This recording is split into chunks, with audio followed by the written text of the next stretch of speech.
Hey, welcome back to Cheryl's Network Live, and we are coming to you from Las Vegas. It's a beautiful, sunny, hot day in Las Vegas, and here at Cheryl's Network Live, we bring to you a variety of professionals and also tips, strategies, and ideas to take your business to many levels beyond. And today I have in the studio with me an old friend, actually. We met years ago, Derek with ADG Realty. So welcome, Derek. How are you? Thank you.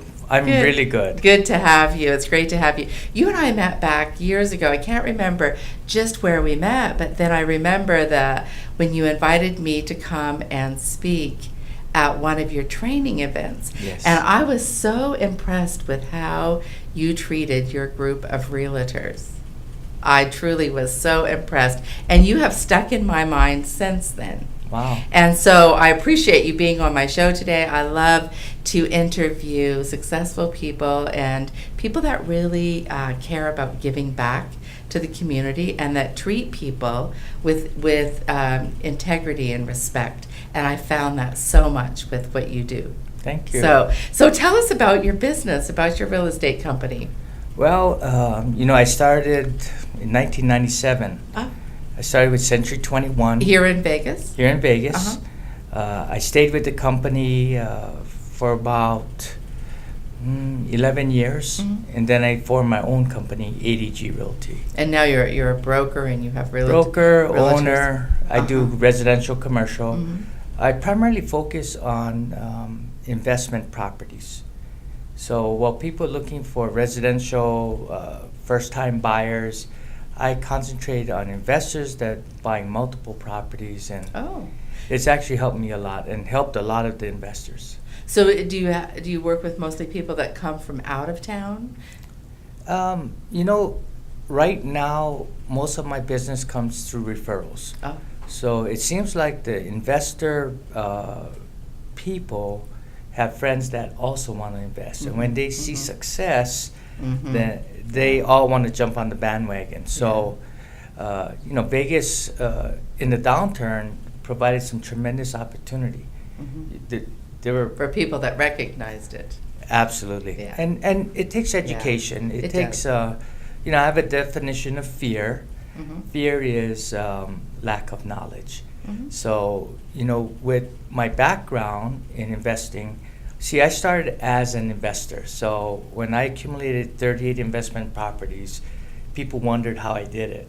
And so I just shared that information, and they liked the theory, they liked the formula, and they all get started. So I have from very wealthy people to people just starting to invest. I That's awesome. just So you like to help taught all. them what you learned. Yeah, it's pretty amazing because I've had clients that actually taught at Harvard and Stanford, PhDs and MBAs, and when I run the formula by them, I always ask them to please help me improve it. But so far, no one's been able to improve the formula. It's simple, it works, everybody has made money on it. I'll I have don't to know how hear to this explain it. formula. Absolutely. Yeah, I would have to hear the formula. That's great. And so you started that in 1997, and then how long have you been in Las Vegas? Since 1991. And where did you come from? I came from Hawaii. Uh-huh. I was working for the phone company, and I transferred to the phone company in Las Vegas. Oh. But real estate was my passion. My educational background, I went to college to be an electrical engineer. Oh, really? Fortunate or unfortunately, I dropped out after 4 years. Probably fortunate. It actually is fortunate. But I think having the math skills and the analytical skills helps me in real estate. I bet it does a great deal. Yeah.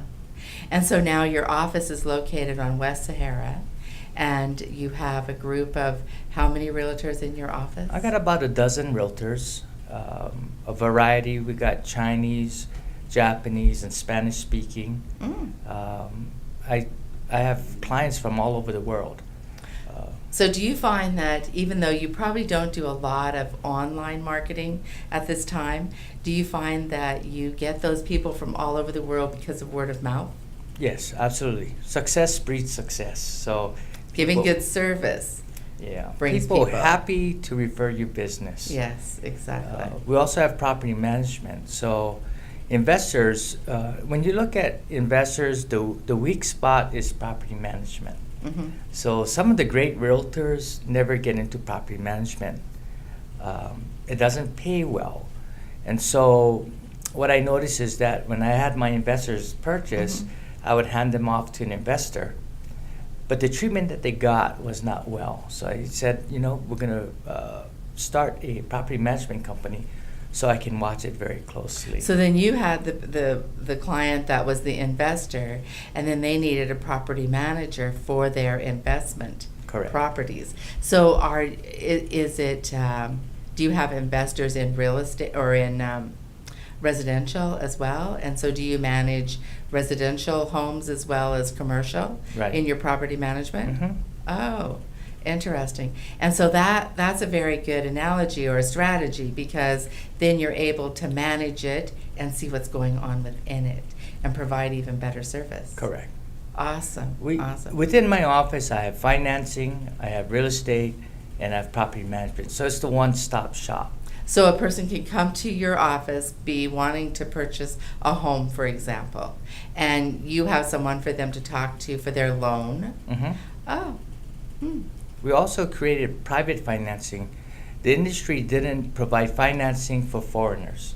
Oh. At one point, banks would finance foreign people, and then they stopped during the crash. I thought it was an opportunity, and so we created some private financing. So foreigners or anyone that puts 50% down Uh-huh. can get financing. Uh-huh. And, a lot of people got hurt with foreclosures and short sales. Uh-huh. They still had money. Uh-huh. And so we were able to acquire a lot of homes for them. So they just rechanneled the money. Absolutely. Yeah, that's great.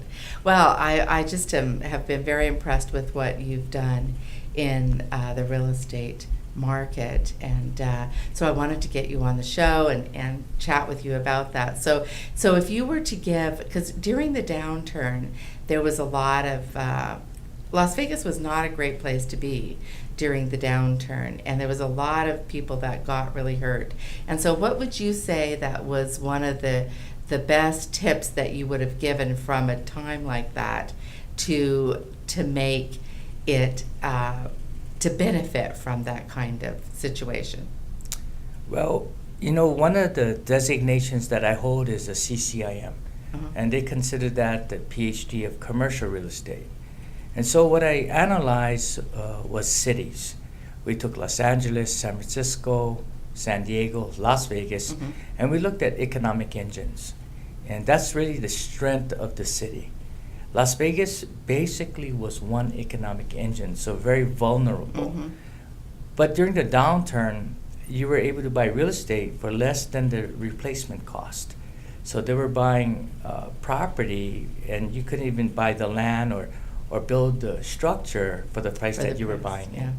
It was very amazing. We had builders from California, rather than build, just bought property. People have made fortunes because of it.